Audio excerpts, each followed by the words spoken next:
रचना करने वाली भी प्रभु है, माँ है। माँ ही ब्रह्मांड की स्वामिनी है। काली जी है जो इस संसार की रचना को करती है और हमारे जीवन में क्या क्या घटित हो रहा है और क्या घटित होगा, ये सब माँ की एक कल्पना मात्र सोच से ही हो जाता है। माँ ही हमारी उत्पन्न करता है और माँ ही हमारी मृत्युदाता भी है। माँ ही हमारी संहार करता है। माँ ही हमारा जीवन है। माँ ही हमारा उद्देश्य है और माँ ही हमें इस जीवन में चलना सिखाती है, हमारा पालन पोषण करती है, हमें सद्बुद्धि देती है, हमें ज्ञान की ओर एकाग्रता सिखाती है कि किस प्रकार जीवन में हमें चलना चाहिए। ये सब प्रक्रियाएं जब जीव धरती पर जन्म लेता है उसी प्रकार उसके भीतर समाहित होती है। समय आने पर जब हम सिमरन की डोर से बनते हैं, किसी गुरु की शरण में जाते हैं, तभी ये सब उजागर होता है। नहीं तो ये प्रकाश भीतर ही समाहित रहता है। इस प्रकाश को बाहर लाने के लिए एक माध्यम है सिमरन। जब आप सिमरन करते हैं तो बड़ी गहरी सोचों में चले जाते हैं, तनाव उत्पन्न होता है और शरीर की स्थिरता नहीं रहती।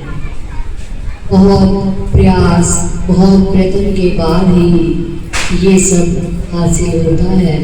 लेकिन तब जब आप अपने आत्मिक मन से सिमरन की ओर चलेंगे, बिना कुछ सोचे समझे सिर्फ यही सोच रखेंगे कि हमें अपने प्रभु से, अपनी माँ से, परमात्मा से मिलना है, उनकी शरण में जाना है। निर्मल मन से ध्यान लगाएं, प्रभु की ओर चले तो प्रभु आपके सहयोगी साथी बनते हैं, आपको स्थिरता भी देंगे और आपके मन की हर तरंग को स्थिरता भी देंगी। ये तरंगे ऐसी हैं जैसे समुद्र में लहरें आती हैं, कभी तूफानी आती हैं, कभी शांत आती हैं, पर आती रहती हैं।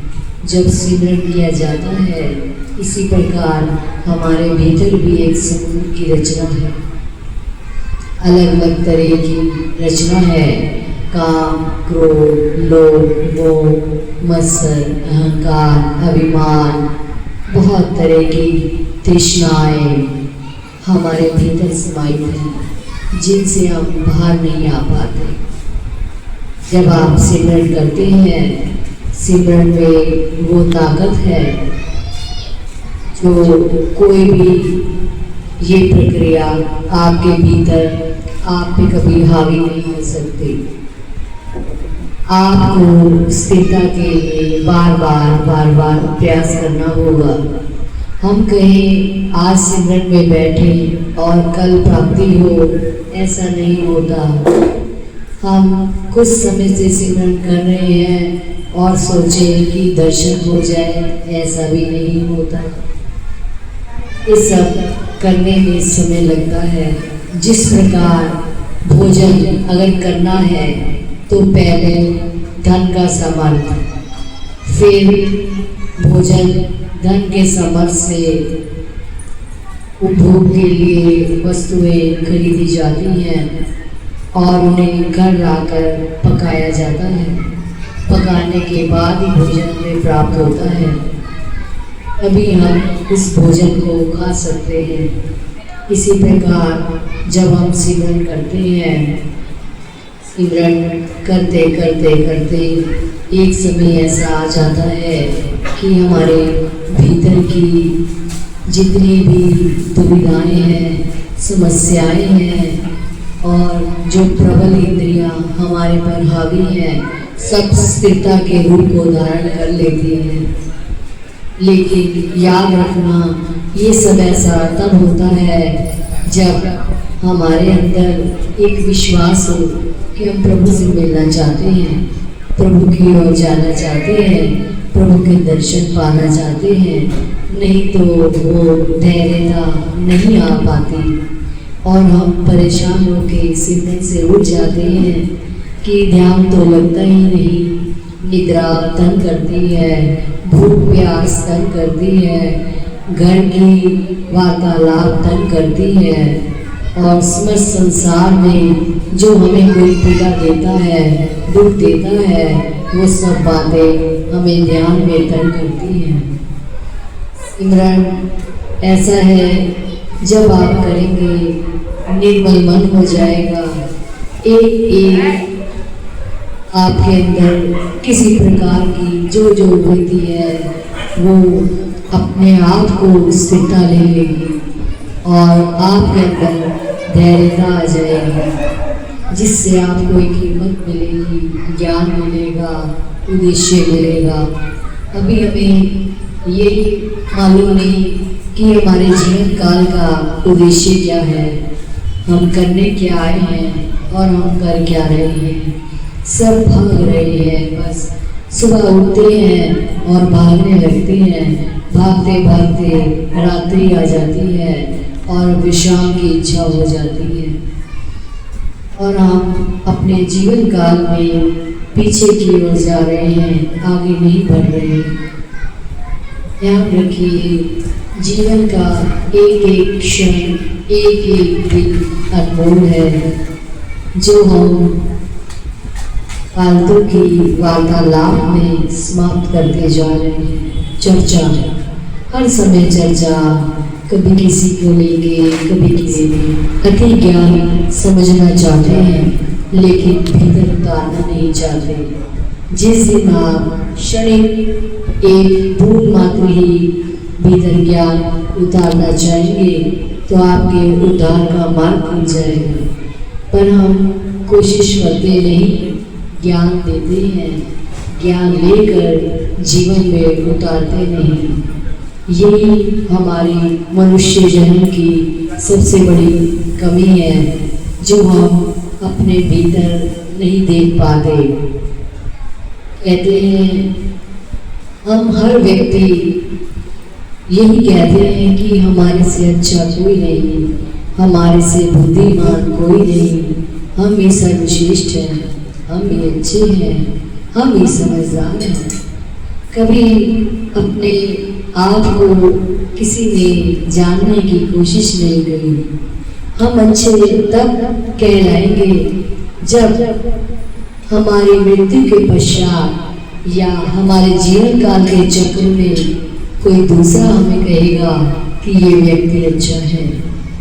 तब हमारी पहचान होती है अच्छाई और बुराई की, कि हम कितने अच्छे हैं और कितने बुरे हैं, या कितने सही हैं या कितने गलत हैं। हम एक ही मार्ग की ओर ले जाना चाहते हैं, सिमरन।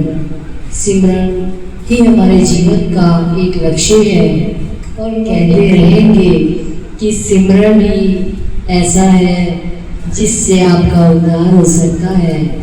पर संसार ना पहले समझा, ना अब समझा, ना आने वाले समय में समझेगा।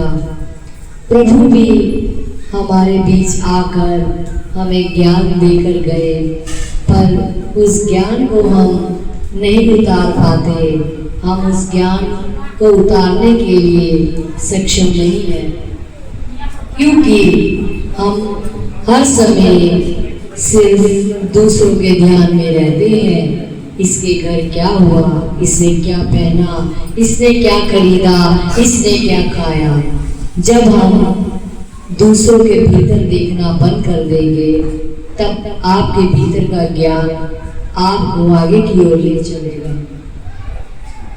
कहते हैं कि प्रभु तक पहुंचने के लिए ज्ञान पाना चाहते हैं, लेकिन प्रभु तक पहुँचने के लिए हम तो यही कहेंगे कि सिर्फ प्रेम भक्ति कीजिए। सरलता ही प्रभु को पाने का एक मार्ग है। कठिन परिश्रम और कठिनता से चलना और अपने मन की उमंग तरंग को नहीं देख पाना, तो प्रभु से हम कभी मिल नहीं पाएंगे। धैर्यता, जो जीवन में धैर्यता को अपना लेता है और परिश्रम से दूर नहीं रहता, प्रभु उसके बहुत करीब होते हैं।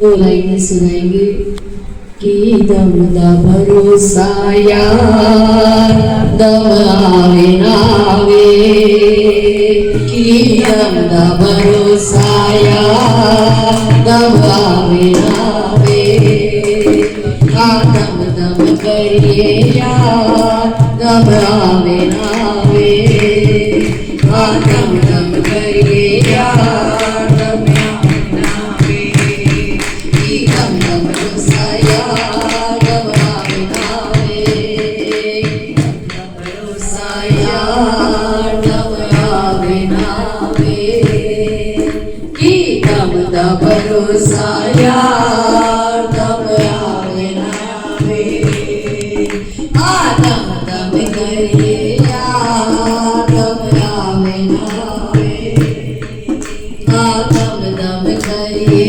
यार दम आवे नावे, कि दम दा भरोसा यार दम आवे नावे, दम दम करिए यार दम आवे नावे।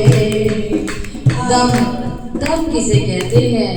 श्वास, जो हमारे भीतर श्वास चल रहे हैं, जाने कौन सा श्वास आखिरी हो और हम उस समय को जान नहीं सकते, क्योंकि ये मेरे प्रभु की लीला है, माया है, रचना है, जिसका पार कोई पा नहीं सकता। दम दा भरोसा यार नावे, कि दम दा भरोसा यार दम आवे नावे, दम दम करिए यार दम आवे नावे। दम, जाने अभी हम यहाँ से चले और रास्ते में ही हमारा दम निकल जाए, जाने कल का दिन हम देखे नहीं और दम निकल जाए, जाने किसी यात्रा पर हम गए और वापसी हुई ना, दम निकल जाए, रात्रि में जब सोए और सुबह देखे ही नहीं, दम निकल जाए। लेकिन इस दम का हमें बहुत दम है। दम और दम दो शब्दा से शुरू है, दम और दम। दम देखिए, दोनों शब्द अलग है, दम और दम। दम श्वास निकल जाए और दम अहंकार, अभिमान कि मैं अभी कैसे मर सकता हूँ, अभी तो मैंने बहुत कुछ करना है, इतना धन एकत्र किया है, इतना मान सम्मान मिला है, तो मुझे अभी तो इसे भोगना है। सुख, मकान बनाया, कोठी बनाई, अभी कैसे मर सकते हैं, इसे तो हमें अभी भोगना है। इतनी मेहनत से बनाई, सारा जीवन धन एकत्रित किया, प्रभु अभी कैसे ले जाएंगे। संतान हुई, मोह में आ गए कि अभी तो पालना करनी है, अभी बड़े करना है, अभी तो ये छोटे हैं, इनकी शादी करनी है, पैरों पे स्टैंड करना है, पढ़ाना है, पोते पोती देखने हैं, अभी कैसे। दम, ये अहंकार है, दम है कि अभी हमारी मृत्यु नहीं होगी। ना जाने अभी सड़क पे चल रहे हो और कोई बस, कोई गाड़ी हमें जरा सी ठोकर मारे और दम वही रह जाए और दम निकल जाए, तो आपको वो क्षण भी नहीं मिलेगा कि आपके अपने कौन और पराये कौन। सड़क के बीच मृत अवस्था में शैया पर मौत के लेटे होंगे, कोई नहीं दिखेगा, केवल यमराज के दूत दिखेंगे। तो कैसा दम और कैसा दम, दम कहाँ गया और कहाँ गया संसार आपके परिवार का, कि मेरा अंत ऐसा होगा, अभी मुझे भोगना है। सड़क पे पड़े हैं बेजान और ऐसे पड़े हैं अनजानों की तरह, कहाँ गाड़ियों में एसियों में रहने वाले, बंगलों में रहने वाले, 80,000 या 1 लाख के बेड पे सोने वाले पड़े हैं मौत की शैया सड़क पर, खून से लथपथ या कहीं सदमे से चोट खा के। कहाँ गया दम? 80 करोड़ की संपत्ति, हॉस्पिटल की सुइयां और डॉक्टर के द्वारा वेंटिलेटर, कहाँ गया दम? दम निकलने का समय और दम नहीं छूटता। याद रखिए, दम और दम दोनों एक ही अक्षर से हैं और दोनों में अंतर है।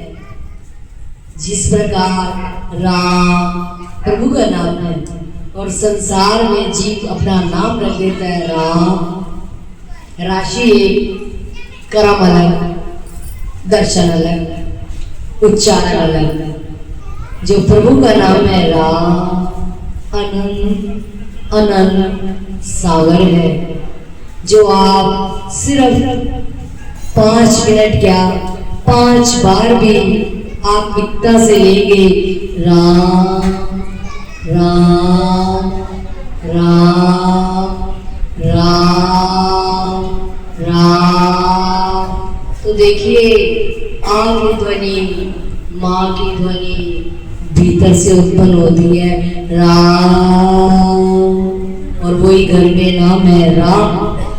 10 बार बुलाए, 11वीं बार नहीं सुने तो कुछ पकड़ के मार देंगे या शब्दों की बौछार कर देंगे, पर आनंद नहीं आएगा, दम आएगा, अभिमान आगे कि इसे मारो, ये सुन नहीं रहा। और वही मेरे प्रभु का नाम है राम, जो दुख की एक औषधि है, ऐसी औषधि जो बिना प्रयास, बिना धन और बिना मेहनत के मिलती है। राम, कितना दुख होता है और राम कहने से ऐसा सरल हो जाता है, वो दुख भी स्थिरता को ले लेता है। प्रभु के नाम के आगे बढ़ नहीं पाता, आप पे हावी नहीं हो पाता, जहाँ होता है वहां स्थिरता धारण कर लेता है। राम, जब मृत्यु के समय मृत्यु पाश धर्मराज के दूत आते हैं और मृत्यु पाश हमारी ओर आता है, तो आपने जीवन भर राम जपा हो तो राम जी आगे खड़े हो जाते हैं स्वयं, और मृत्यु पाश कुछ कर नहीं पाता। राम जी के पार्षद ही आपको आदर से लेके जाते हैं, और जो राम जपता नहीं, यमराज के दूत आते हैं और बहुत पीड़ामय मृत्यु होती है, जो शब्दों में कहीं भी नहीं जाती। वो दूत विकराल रूप के होते हैं, काले वस्त्र, भयंकर दांत और भयंकर ही उनका स्वरूप डरावनी होता है। आंखें ऐसे चमकती हैं जैसे बिजली, और उनकी वेद ध्वनि ऐसे होती है जिस प्रकार सिंह दहाड़ता है, क्योंकि जीवन भर जिसने प्रभु का समय प्रभु से नहीं लिया, नहीं समझा, तो वो क्रोधित अवस्था में दूत आते हैं। और जो मेरे प्रभु का सिमरन करता है, प्रेमा भक्ति करता है प्रेम से, और प्रभु को प्रेम से याद करता है, तो प्रभु के पार्षद आते हैं और प्रभु अपने रूप को दे देते हैं वो प्रभु के धाम को जाते हैं। ऐसी करनी होनी चाहिए मनुष्य की, नहीं तो बाहर आप जानवर देख रहे हैं, वो रूप के लिए आप तैयार रहे, या पक्षी कीट पतंगे देख रहे हैं, भिन्न भिन्न प्रकार की जातियां हैं, तो आपको उसी में जाना होगा। जब प्रभु ने हमें बुद्धि दी है तो उसका सदुपयोग कीजिए। राम नाम अति मीठा है, कोई गा के देख ले, आ जाते देखिए। राम नाम एक आनंद, आनंद ही आनंद से भरा, रस भरा। जिस प्रकार गन्ने की गंडेरी में रस होता है, मिठास होती है, स्वाद आता है खाने में, शुगर वाला भी खा लेता है कि गंडेरी का रस है, नुकसान नहीं देगा क्योंकि ये नेचुरल मीठा है, डरता नहीं। तो जो प्रभु नाम की गंडेरी है, जो प्रभु ने एक गन्ने को बनाया, उसमें इतनी मिठास ही, प्रभु नाम की गंडेरी में कितना स्वाद रस है। इसे जो एक बार ले लेता है, जिसे इस स्वाद को लेना आ जाता है, वो इस गंडेरी को छोड़ता नहीं। राम नाम अति मीठा है, कोई गा के देख ले, आ जाते राम कोई बुला के देख ले। राम नाम अति मीठा है, कोई गा के देख ले, आ जाते राम कोई बुला के देख ले। राम नाम अति मीठा है, कोई गा के देख ले, आ जाते राम कोई बुला के देख ले। हमारी माँ आई नवरात्रों में आनंद ही आनंद बरस रहा था। ऐसा प्रतीत था कि चारों ओर आनंद वर्षा हो रही है, न सुबह का पता न रात का। सभी को लगता था रात हो गई, सुबह फिर जाना है मंदिर, और सुबह ऐसा लगता था शाम को आरती में फिर जाना है मंदिर। एक ही बार ऐसा लग रहा है जैसे सब सूना हो गया, जैसे हमारे से कुछ छूट गया, और जैसे कुछ हमें मिल नहीं रहा या कुछ हमें दिख नहीं रहा। इतना आनंद एक 9 दिनों में आया। और सोचिए, अगर आप जीवन में अपनी ऐसी दिनचर्या बना लें मंदिर आने की, तो कितना आनंद आपके जीवन में भर जाएगा। आपको दुखों को देखने का भी समय ही नहीं मिलेगा कि आप जितना दुख को याद करते हैं। वो बोलता है दुख कि जब मुझे इतने प्रेम से याद करते हैं, क्यों ना इसके भीतर ही घर बना लूं। देखिए, घर तो सभी को चाहिए और दुख को भी चाहिए, और जहाँ मेरे प्रभु का वास होता है वहाँ किसी और का घर बन नहीं सकता, बस नहीं सकता। हमारे हृदय में जो घर है, वो अगर हम घर की माया और घर के सभी व्यक्तियों का, रिश्तेदारों का वहाँ स्थान देते हैं तो प्रभु नहीं रहते। अगर प्रभु को स्थान दे देंगे तो कोई भीतर तक आपके अंदर पहुंच ही नहीं पाएगा। जब भीतर तक नहीं पहुंचेगा तो आप दुखी होंगे नहीं, और दुख आप पे हावी नहीं होगा। ऐसी प्रबलता मेरे प्रभु के नाम में है। और हम प्रभु को बसाते नहीं, भीतर बसाते हैं घर परिवार, मेरा बच्चा, मेरा पति, मेरी पत्नी, मेरा भाई, मेरी बहन, मेरा रिश्तेदार। जिस दिन आप अपने गुरु को, अपने प्रभु को भीतर बसा लेंगे तो भीतर की यात्रा स्वयं ही सरल होकर प्रकट हो जाएगी। गुरु बिना ज्ञान नहीं और गुरु बिना मुक्ति नहीं। जो गुरु का नाम नहीं लेते तो मुक्ति को नहीं पाते। राम नाम जब हम जपते हैं, गुरु द्वारा अगर हमें दीक्षा में राम नाम मिल जाए तो उसका डबल असर होता है। जिस प्रकार आपने एक मोटर लगाई, चौथी मंजिल पर पानी नहीं जाता। अगर आप बोरिंग लगा दें तो 1 मिनट में पानी ऊपर, 2 मिनट में टैंकी भर जाती है। इसी प्रकार एक आप राम नाम वैसे ले रहे हैं, उसमें जाने कितने जन्म और कितने वर्ष लग जाए। और एक राम नाम गुरु ने आपको सिखाया, दीक्षा में दिया, बोरिंग आपके भीतर लगा दी। जब आप राम नाम लेते हैं तो बोरिंग से भी तेज, पानी से भी तेज आपके अंदर वो नाम असर करता है और वो नाम आपके भीतर की मैल को धोता है। अहंकार, मैं, मोह, लोभ, मत्सर, और जो आप साबुन से मैल धोते हैं वो बाहरी शरीर को स्वच्छता देते हैं, भीतर की स्वच्छता सिमरन देता है। वो भी तब कहते हैं कोई साबुन नकली होता है, जितना मर्जी लगाओ, पानी डालते जाओ, ना झाग देता है, ना लगता है, थक जाते हो, ना कपड़ा साफ होता है, तो आप उसे इस्तेमाल नहीं करते। और कोई साबुन ऐसा होता है जरा सा लगाया और कपड़ा बिल्कुल चमक जाता है।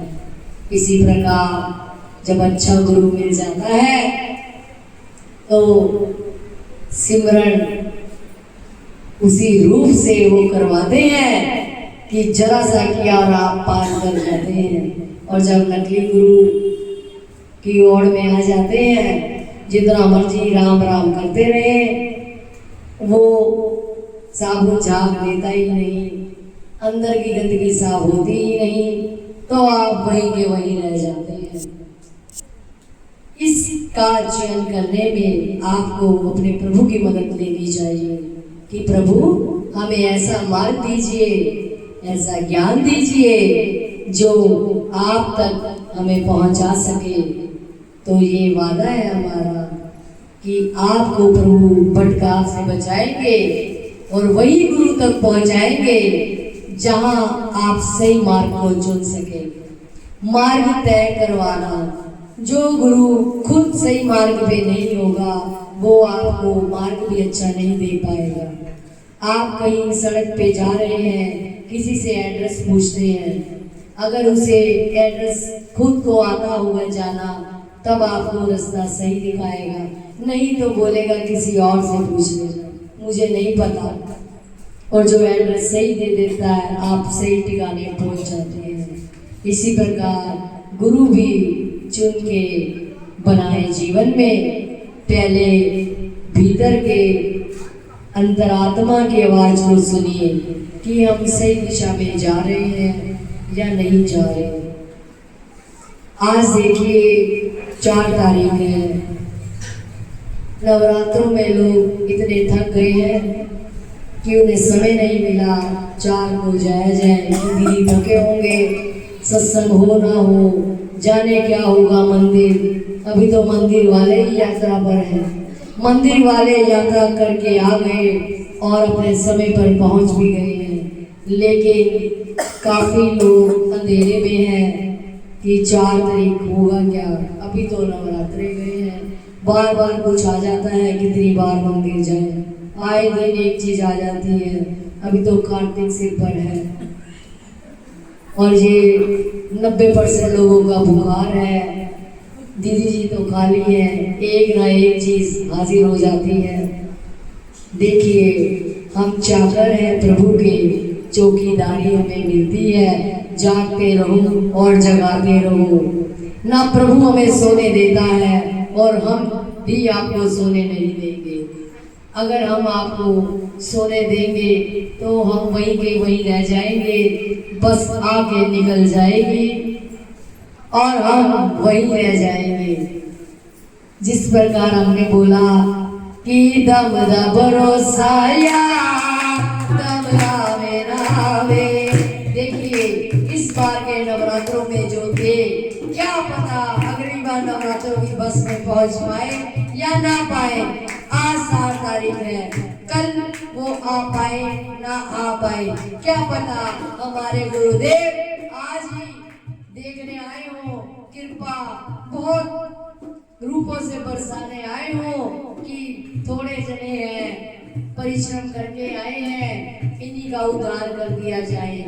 और गुरुदेव अष्ट सिद्धियों के दाता है और गुरुदेव के हाथ में वो कलम है जो कलम प्रभु भी समय के अनुसार चलाते हैं, पर गुरुदेव के हाथ में वो प्रबलता, वो शक्ति प्रभु ने दी है कि वो जिस समय चाहे उस कलम को चला देते हैं और प्रभु को वो चलानी पड़ती है।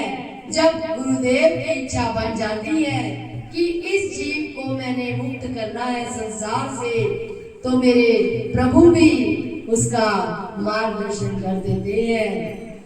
तो जाने आज मेरे गुरुदेव क्या क्या भर के लाए आपके लिए देने के लिए, और आप वो सोच भी नहीं सकते। सोचने वाले फोनों तक सीमित रह जाएंगे कि मंदिर में हो क्या रहा है, चल क्या रहा है। कुछ लोग ही तो आते हैं, किसी को भी अपने मन के तराजू से तोलना नहीं चाहिए।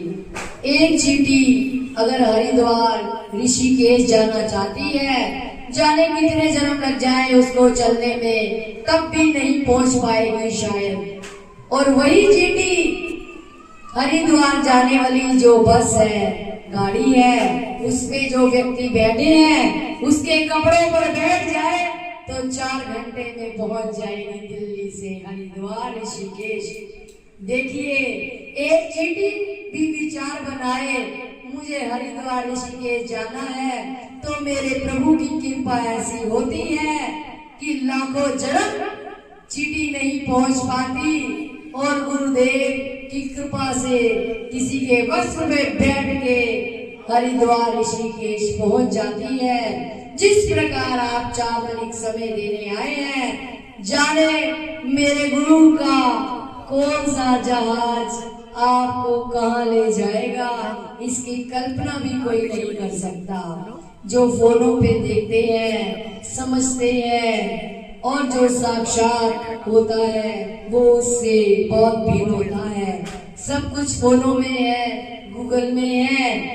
रोटी भी जो पोस्टर में देखी जाती है, रेस्टोरेंट फोटो में देखे जाते हैं, जब खाते हैं थाली आती है, स्वाद रस खा के ही आता है, उससे नहीं आता। आप कहीं गए और बहुत भूख लगी है, पोस्टर दिखा दिया जाए रेस्टोरेंट, तो भूख नहीं मिलेगी। जब तक खाना मुख द्वारा भीतर नहीं जाता, तब तक हम स्थिरता को प्राप्त नहीं होते, क्रोध की उग्रता में बढ़ते जाते हैं। जब कोई इंद्री प्रबल हो जाती है, प्यास लगती है तो खाना अच्छा नहीं लगता, प्यास पानी पीना है। जब भूख लगती है तो पानी अच्छा नहीं लगता, रोटी अच्छी लगती है। और निद्रा आती है तो दिल करता है सामने वाले को मार दे अगर कोई उठाता है, बहुत गहरी निद्रा हो। इसी प्रकार हमारी एक जो अंदर की इंद्रिय है, प्रबल है। काम सुख भी उसी प्रकार है, जब जागृत होता है तो अंधेरे में डूब जाते हैं, कुछ नहीं दिखता, कुछ समझ नहीं आती, समय का भान नहीं रहता कि संध्या समय है या प्रभात वेला है या अमृत वेले का समय है या संध्या का समय है। लेकिन उस समय हमारी मृग तृष्णा और इंद्रिय इतनी प्रबल होती है कि बुद्धि हरी जाती है। आज देखें, कल देखा जाएगा जो होगा, कल जो होएगा, इस भ्रम में हम रहते हैं और दम निकल जाता है। आपने अब बहुत सुना, यहाँ बाढ़ आ गई, गांव के गांव, सोचने का वक्त नहीं मिला, बादल फटा, घर के अंदर सोते जागते खाएंगे, कहां से पानी आया कल्पना भी नहीं की जा सकती, और कहां से मृत्यु प्रचंड रूप में प्रकट हो गए, साथ ही ले गई। ना रहा मकान, ना धन, ना दौलत, ना साथी, ना वैभव, सब मिट्टी में मिल गया। तो आप किसको पकड़ रहे हैं? ये मेरी माँ की क्षणिक माया है। जिस प्रकार निद्रा में जाते हैं, स्वप्न में जो आता है, जब निद्रा से जागृत होते हैं तो स्वप्न भूल जाते हैं। जागृत अवस्था में स्वप्न धुंधला हो जाता है, और जब स्वप्न में होते हैं तो जागृत अवस्था याद ही नहीं आती कि हम कौन क्या कहाँ। इसी प्रकार ये जीवन है, जब मृत्यु पास आएगा तो प्रभु इतना समय नहीं देंगे कि आप किसी चीज को उठा लें। साथ वही जाएगा जो आपने अपने कर्मों का संचय किया, साथ वही जाएगा जो आपने किसी को खाना खिलाया, साथ वही जाएगा जो हमने अच्छाई की। बैंक बैलेंस नीचे का बनाते हैं, ऊपर भी बैंक बैलेंस चाहिए, जाके अच्छा खाना चाहिए और जाके वैभव चाहिए, सब कुछ चाहिए, तो नीचे सिमरन कीजिए। जब सिमरन करेंगे सब कुछ आपके पीछे चलेगा, और आसान तरीका कोई लेना नहीं चाहता। हम 1 लाख रुपया दे के बिठाए कि 3 घंटे का सिमरन करना है, महीने की सैलरी 1 लाख देंगे, एक भी व्यक्ति हामी नहीं भरेगा। ये हम दावा करते हैं और कह सकते हैं, और उस लाख रुपए को पाने के लिए हम किसी को मार सकते हैं, मर सकते हैं, लेकिन सिमरन नहीं कर सकते। बार बार कहेंगे कि सिमरन ही एक सरल मार्ग है, दुख की वो औषधि है, संकटों का सामना करने के लिए ऐसा मार्ग है जो कहीं से नहीं मिलेगा, कोई नहीं देगा, आपके भीतर ही है। आप भीतर की चेतना को जगाइए। चेतना जागती कैसे है? सिमरन से। जब तक राम नाम नहीं लेंगे तब तक आप जाग नहीं सकते। जागने के लिए कोई व्यवस्था नहीं चाहिए, कहीं जाना नहीं, कहीं आना नहीं, कोई धन नहीं, कुछ भी नहीं करना, ना रसोई में जाना है, ना पकाना है, ना खाना है, ना कपड़े लाना है, ना सिलाना है, कुछ भी नहीं। आत्मा का भोजन सिमरन है। अगर सिमरन नहीं करेंगे, आत्मा को भोजन नहीं देंगे, अंत समय ये आत्मा भी आपको रुलाएगी। 13 दिन तक आत्मा मृतक के घर पर वास करती है और देखती है, प्रभु दिखाते हैं कि कौन रो रहा है, कौन तुम्हारे लिए क्या कर रहा है। सिर्फ 13 दिन बाद ऐसी माया की रचना होती है कि सभी पे उसका प्रभाव पड़ता है। धीरे धीरे धीरे वो एक छाया रूपी हो जाता है। लाख कोशिश कर लीजिए, वो चेहरा सामने नहीं आता।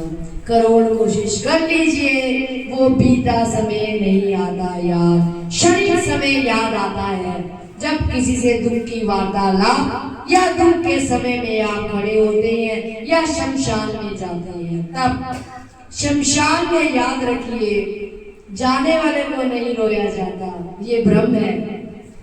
आप सब उस समय आपके साथ जो घटित होता है उसे रोते हैं। जाने वाले से कोई मित्रता नहीं होती।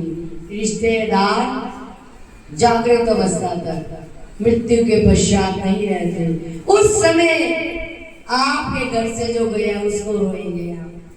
पर एक छलावा कि हम इसके लिए रो रहे हैं जो गया है। कभी भी इस ज्ञान को शमशान में जब जाते हैं उतार के देखिएगा कि आप वाकई ही जाने वाले के लिए रो रहे हैं या अपने दुख से ग्रसित होकर रो रहे हैं। तो अपने कर्तव्यों को करते हुए जीवन काल में जो प्रभु ने आपको कर्तव्य कर्म करने के लिए दिए हैं, उसके साथ साथ आप सिमरन को भी कीजिए। सिमरन एक ऐसी ताकत है जो आपके निर्जीव शरीर में भी जान डाल देती है। ऐसी शक्ति का प्रकाश है जो आपके भीतर जाता है और आपकी समस्त इंद्रियों को हर लेता है, चिंताओं को दूर कर देता है और आपको आगे का मार्ग देता है। जो मैं आज कर सकती हूँ वो कल नहीं होगा, याद रखिए। और जो कल किया था वो आज नहीं कर सकते।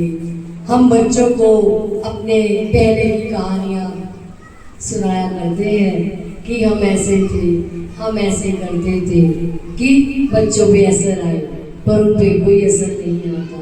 वो बोलते हैं पुराना जमाना। किसी समय हम भी बोला करते थे बड़ों को कि आप पुराने जमाने के। तो ये तो जाने जन्मों से प्रक्रिया चलती आ रही है, पुराना जमाना। अब पुराना जमाना है कौन सा और नया जमाना है कौन सा? नया जमाना बहुत खतरनाक है, जो सोचता और समझता ही नहीं। जैसे कहते हैं डफ और डफ, बच्चा डफ और डफ, गूंगा और बहरा, ना बोलता है ना सुनता है। और आज के हर घर में बड़ों को वही बनना पड़ता है, नहीं बने तो कोई जीने नहीं देगा।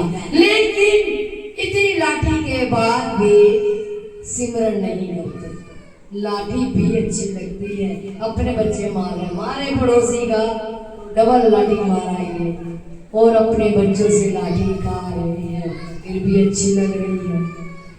पर जब प्रभु की लाठी वक्त पर पड़ेगी और यमराज पूछेंगे कि आपने क्या किया, और यमदूत जब ताड़ना देंगे, बड़े कढ़ाइयों में हमें तला जाएगा, तवे पे जलाया जाएगा, बालू की रेत गर्म पर जलाया जाएगा, अग्नि में जलाया जाएगा, और कुंभी पाक नरक जहाँ मगरमच्छ, नेवले, बिच्छू, सांप, अजगर हमें नोच नोच के खाएंगे और सब मांस खा जाएंगे, तो वो पीड़ा हमें सहनी है।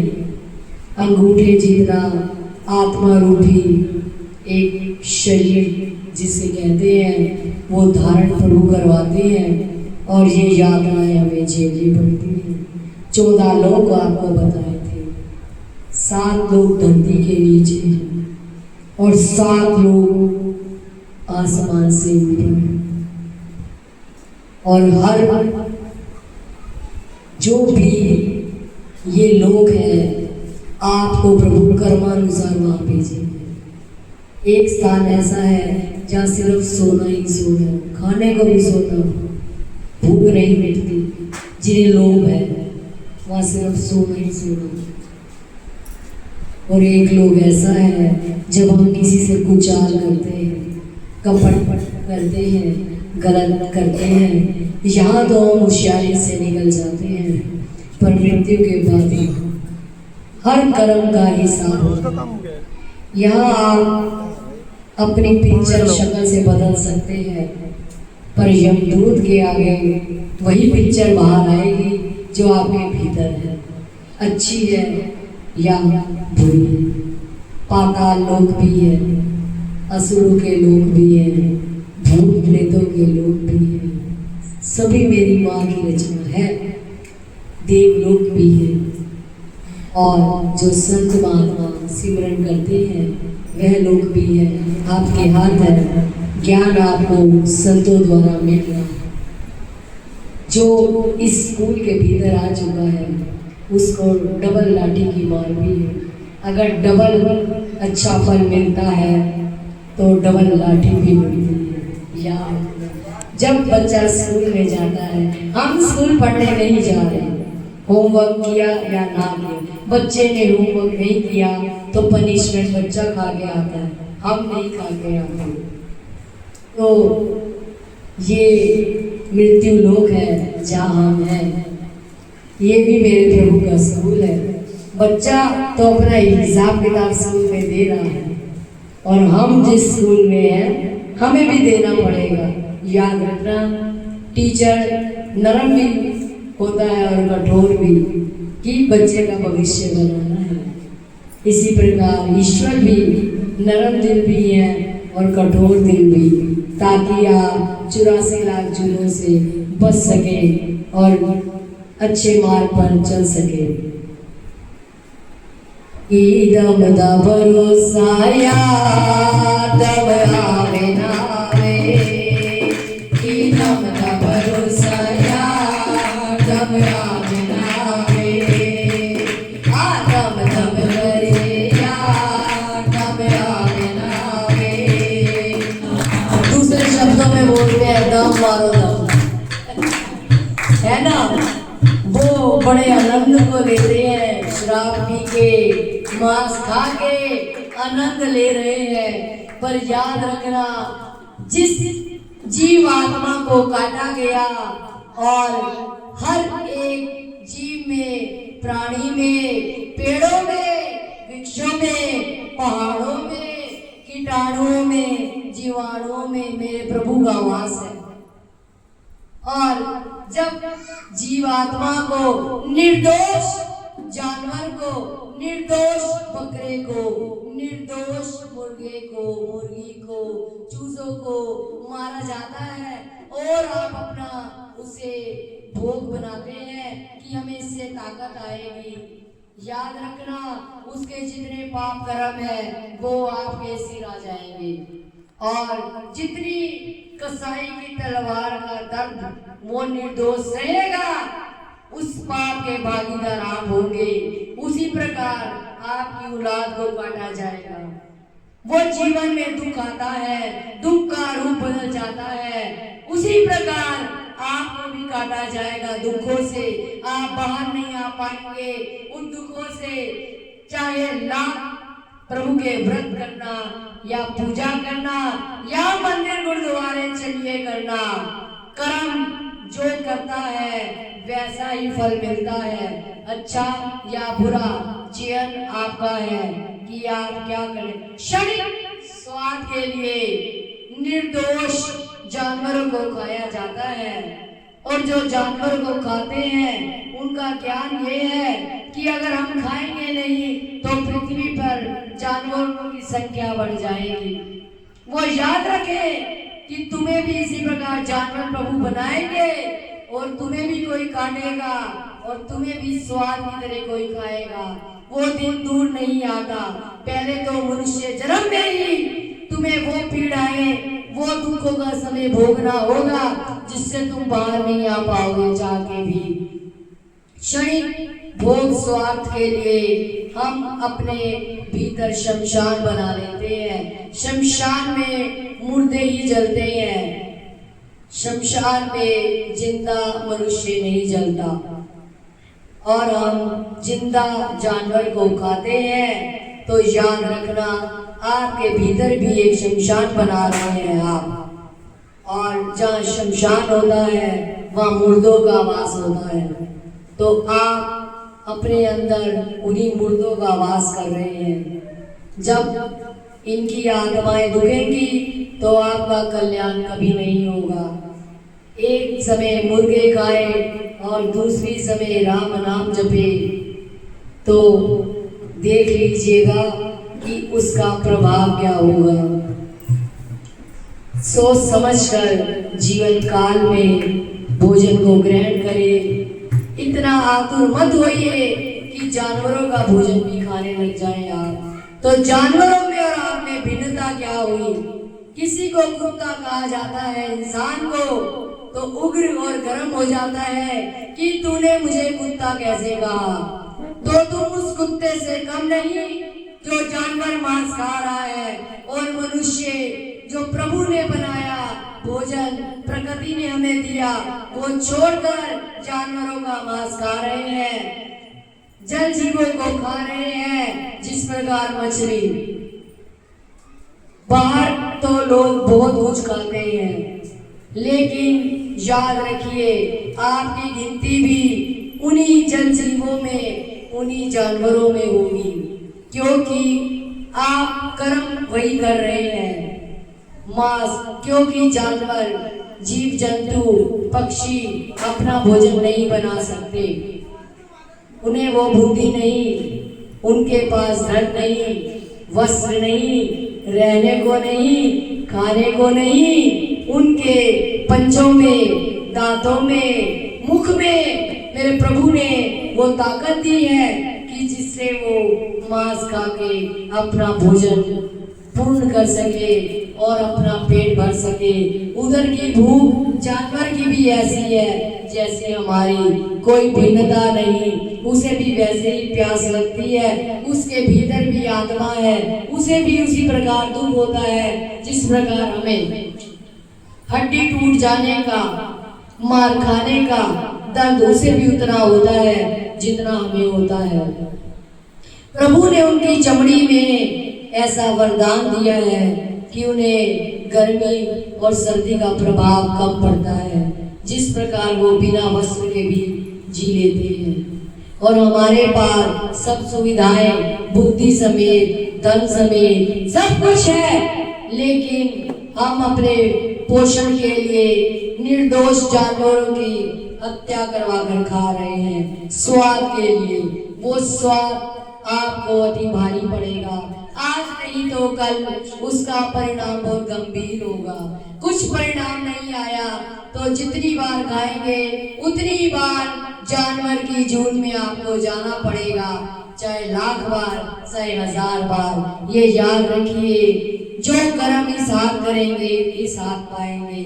अच्छा कर्म जरा सा करते हैं, एक दुकाने पे भगवान को वाणी का चोट लेते हैं कि दान किया, तेरे मंदिर आए, जोत जगाई, भक्ति करी, किसी के साथ बुरा नहीं किया, तो मेरे घर से प्राणी क्यों मृत्यु हो गया और मुझे क्यों दुख मिला, मुझे क्यों नुकसान हुआ, मेरा काम बंद क्यों हुआ। इतनी बड़ी शब्दों की ताकत प्रभु के आगे दिखाते हैं। कभी ये भी कहा प्रभु से कि मैंने मांस मदिरा ग्रहण करी, इसकी सजा मुझे क्यों नहीं दी। अगर इतना ही अपनी वाणी पे गर्व है, अपनी भक्ति पे, अपने मंदिर जाने पे गर्व है, तो गर्व के साथ जब पाप करते हैं तो उसे भोगने की ताकत भी दिखाइए कि मैंने निर्दोष जानवर को मारा। तो जब निर्दोष हत्या का पाप आपके सिर है तो उसे भोगने में क्यों घबराते हैं। कट जाने दिए बच्चों को घर में, मर जाने दिए किसी को, तो क्यों घबराते हैं। किसी निर्दोष आत्मा को दुखित करना सबसे बड़ा पाप है। जो जानवर ने आपको कुछ कहा ही नहीं, आपके साथ वार्तालाप ही नहीं, अपने घर कुत्ता रखते हैं, कोई दूसरा उसे कुछ कहे तो उसे आप जुबान से काट के आते हैं। और जो सड़कों पे कुत्ते हैं उसे काट के बना के खा लेते हैं, तो तुम्हें कोई दोष नहीं लगेगा। कैसे भूल जाते हैं कि मेरे प्रभु कोई स्थान ऐसा नहीं जहाँ नहीं है। संसार में हर प्राणी को फलों का प्रभाव भोगना पड़ता है, अच्छा या बुरा। फल अच्छा पाना चाहते हैं पर कर्म अच्छा नहीं करना चाहते। तो आप कोई न्यायाधीश नहीं कि जिसने जो कर्म किया प्रभु इसका ऐसा हो जाए, इसने मुझे दुखी किया। आप भगवान नहीं कि जो निर्णय को लेंगे कि मेरे को इसने कष्ट दिया और इसे ऐसा कष्ट मिले। ये निर्णय मेरे प्रभु का है। जब आपकी पोथी को खोलेंगे कर्मों की तो आप पापी से भी ज्यादा गंदे निकलेंगे। तो कोई अगर पापी है तो उसके पाप से घृणा कीजिए, पापी से नहीं। आप सब उल्टे हैं, पाप से घृणा नहीं, पापी से घृणा करते हैं कि तुमने ऐसा किया, तुमने ये किया, वो किया। आप अपने भीतर के ज्ञान को अपने भीतर रखिए और अपने ज्ञान को अपने लिए उतारिए। दूसरों को ज्ञान तब दीजिए जब आप अपने दर्पण को खुद साफ कर सकते हैं। तो पहले आप खुद संभलिए, फिर दूसरों को संभालिए। हर इंसान दूसरे को शिक्षित करने में लगा है, ज्ञान देने में लगा है। ऐसे खाओ, ऐसे जियो, ऐसे रहो।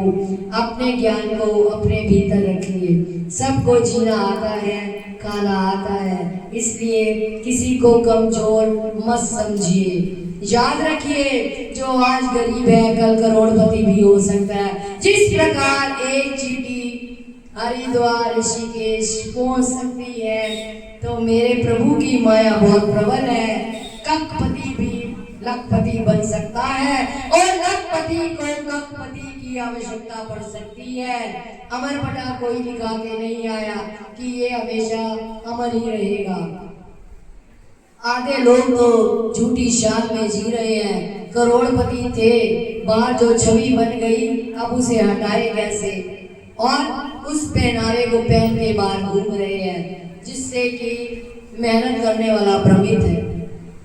असली करोड़पति वो जिसके साथ गुरुदेव है, असली करोड़पति वो जो प्रभु का सिमरन करता है, कर सकता है और प्रभु की प्राप्ति कर सकता है। असली करोड़पति वो जिसकी देह ठीक है, सुरक्षित है, हाथ पैर सलामत है। तो विश्राम देते हुए कि दम दा भरोसा यार दम आवे ना आवे, दम दम करे यार दम आवे ना आवे, कि दम दम भरोसा यार दम आवे ना आवे, दम दम करे यार दम आवे ना आवे, कि दम दम भरोसा यार दम आवे ना आवे, दम दम करे यार दम आवे ना आवे, कि दम दम भरोसा यार दम आवे ना आवे। एक लाइन सुनाएंगे, दीदी सुनाते थे। ले लो सत्संग बिटिया गंडेरिया, कोई ले लो पागा वाले हो, कोई ले लो घर वाले हो, मेरे जगलाने आया डेरिया। ले लो सत्संग बिटिया गंडेरिया, कोई ले लो पागा वाले हो, कोई ले लो घर वाले हो, मेरे गुराने आया डेरिया। ले लो सत्संग बिटिया गंडेरिया, कोई ले लो पागा वाले हो, कोई ले लो घर वाले हो, मेरे गुराने आया डेरिया। देखिए सत्संग का प्रभाव क्या होता है और सत्संग में न जाने वालों का प्रभाव क्या होता है। जब व्यक्ति बहुत दुखों में घिरा होता है और दुख का कोई हल नहीं आता, धन भी हल नहीं बनता और किसी का साथ भी हल नहीं बनता, दुख इतना हावी हो जाता है, उस समय में जब आपके पास धन नहीं होता और दूसरा दया करके आपको धन देता है, वो भी स्थिर नहीं होता और कर्जा बढ़ा देता है। याद रखना, उस समय आपको लगता है कोई 10,000 की मदद कर दे, 1 लाख की, तो मेरा ये समय निकल जाए, पर नहीं, उल्टा होता है। वो समय और कठिन हो जाता है, जहाँ इतना देना है वो भी ऐड हो जाता है, पर समय खत्म नहीं होता। जब आप सत्संग में आते हैं, सत्संग का प्रभाव ऐसा है, जब आप बाहर जाएंगे वो दुख का समय अपने आप कटने पे मजबूर हो जाएगा और आपको बिन मांगे वो मिलेगा जो आप सोच भी नहीं सकते। ये है मेरे प्रभु के सत्संग का प्रभाव, जो फोनों में सुन रहे हैं, फोनों में देख रहे हैं, इस समय के प्रभाव से वंचित हैं। जो यहाँ आएगा उसी पे ये प्रभाव जाएगा।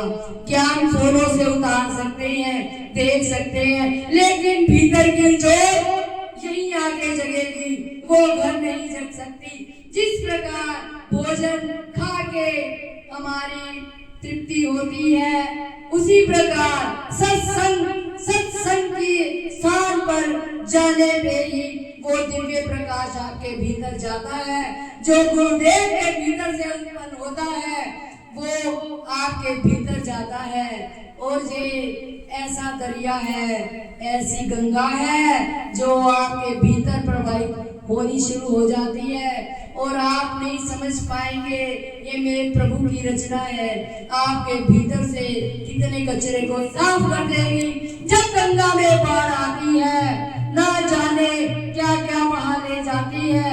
इसी प्रकार जब सत्संग में आते हैं, सत्संग के शब्दों की बाढ़ आपके भीतर के विकारों को, गंदगी को अपने साथ बहा के ले जाएगी और आपको निर्मल कर देगी और सुखों से भर देगी। जिस प्रकार हरिद्वार जाए, गंगा में स्नान करते हैं, आनंद लेते हुए बाहर आते हैं, कितना भी दुख हो उस समय भूल जाते हैं। जब स्नान किया जाता है तो ध्यान गंगा में जाता है, डूब ना जाए, पानी बहाव से ऊपर ना आ जाए।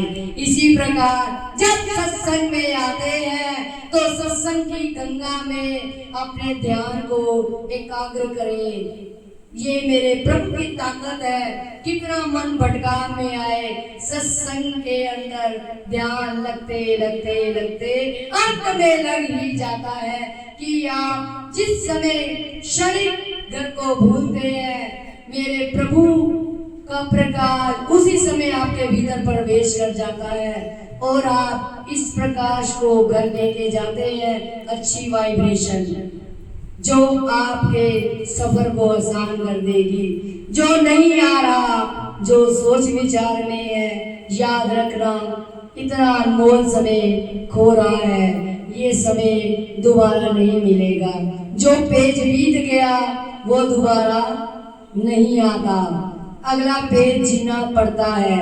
पिछले पेज को याद रखेंगे तो आज जी नहीं पाएंगे, आज के पेज को जी ले। कभी सत्संग में देर होती है तो कभी ध्यान घर की तरफ मत ले जाओ। सत्संग में इतना भरोसा रखो मेरे प्रभु पे कि घर जाओगे तो हर समय को अच्छा मेरे प्रभु कर देंगे। कितना कोई क्रोध भी आप पे करेगा, उस समय उस प्रभाव को दिखाओ कि आप पे उस क्रोध का असर ना हो। इस आनंद को भीतर से उतार के रखना, खोना मत जाकर। जिस प्रकार काफी लोगों ने 9 दिन पी लो पर एक ही बार में उतार दी। सत्संग वो शराब है जो पी लेता है वो उतरती नहीं, और जो जीव पीता है वो पी के उतर जाती है और दोबारा की इच्छा हो जाती है। आपा खोना है तो शराब रस सत्संग की पीजिए, गंडेरी खाइए सत्संग की। दूसरी गंडेरी खाएंगे तो कुछ क्षण स्वाद रहेगा, सत्संग की गंडेरी से ये स्वाद जाने कितने जन्मों का उद्धार कर देगा आपका। ले लो सत्संग मिठिया गंडे लो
दुख को छोड़ दीजिए, तब आपका विनाश कर देगा, आपको यहाँ भी जीने नहीं देगा और मृत्यु के पश्चात भी ऐसा मारेगा कि आप सोच भी नहीं पाएंगे। कि दम दम भरोसा यार दम दम भरोसा यार दम आवे लावे, दम दम करिए यार दम आवे लावे, दम दम करिए यार दम आवे लावे। जब आप यहाँ से जाएंगे, आपके साथ मेरे गुरुदेव का वो आशीर्वाद, वो प्रकाश जा रहा है। जो भी आपके समक्ष, आपके टच में भी आ जाएगा, उसका भी उद्धार हो जाएगा। ये होता है सत्संग का प्रभाव। और कोई क्लबों में जाता है, होटलों में जाता है, गलत काम करता है, जब वो घर आता है तो कलेशों को लेके आता है और इतने कलेश वो अंदर आते हैं कि सूरज नहीं पाते, बनी हुई रोटी भी भीग जाती है पर वो अंदर खत्म नहीं होता। सत्संग का प्रभाव है। जब आप घर जाएंगे तो शैतान भी शांत हो जाएगा। अगर वो कोशिश करेगा तांडव की तो मेरे प्रभु का प्रकाश उसे थमा देगा। ये है सत्संग का प्रभाव। इसी प्रकार हम अगले बार ये सोच बना के जा रहे हैं कि आप ज़्यादा से ज़्यादा अपने साथियों को लाएं। जिस प्रकार जब भंडारा होता है तो हमें इच्छा होती है ये भी गा ले, वो भी गा ले, ये पड़ोसी बहुत अच्छा है, ये रिश्तेदार अच्छा है, ये भाई बहन अच्छा है, तू भी गा ले, तू भी गा ले। घर में कोई व्यक्ति बच नहीं जाए इच्छा कि ये भी गा ले, लंगर बहुत स्वाद है। इसी प्रकार जब सत्संग में आते हैं तो अपने साथियों को लेके आइए कि उनको भी उद्धार का मार्ग मिले। ज़्यादा से ज़्यादा आने की कोशिश कीजिए। और कार्तिक है, कार्तिक अगर आप सब हमारा साथ देंगे तो हम जरूर करेंगे इसे पूरा।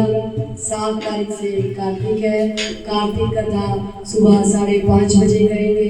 अगर आप सब हमारा साथ देंगे तब हम इस निर्णय को लेंगे, नहीं तो मजबूरी नहीं ले पाएंगे। हम ये नहीं चाहते कि हम कथा करें और 4 लोग, कम से कम 50 हो तो हम इसे कर्म को करना चाहेंगे। और आपसे आशा रखते हैं जिस प्रकार आपने नवरात्रों में हमारा साथ दिया सुबह और शाम की आरती में, इसी प्रकार कार्तिक में भी हमारा साथ दे, क्योंकि जो समय बीत गया वो वापस नहीं आएगा। निद्रा तो जीवन में जाने कितने वर्षों से लेते आ रहे हैं और लेते रहेंगे, कभी पूरी हुई? आप बताओ, एक दिन 10 घंटे भी सो गए, ये फिर थोड़ी देर में जाग जाती है, सो जाओ, कभी पूरी हुई? भूख आज खा लिया, कल फिर जागरूक हो जाएगी। प्यास, धन, तो अच्छे कर्म से क्यों दूर होते हैं कि अभी किया था फिर दोबारा करना है, तो उससे भी हम दूर नहीं होंगे और प्रभु की तरफ बढ़ेंगे। आनंद में ठाकुर जी हमें कर्म के लिए पढ़ा रहे हैं और हम आपका साथ चाहते हैं, तो कार्तिक मास की कथा भी हम करेंगे और आप सब हमारा साथ देंगे। जय माता दी, जय माता दी, जय माता।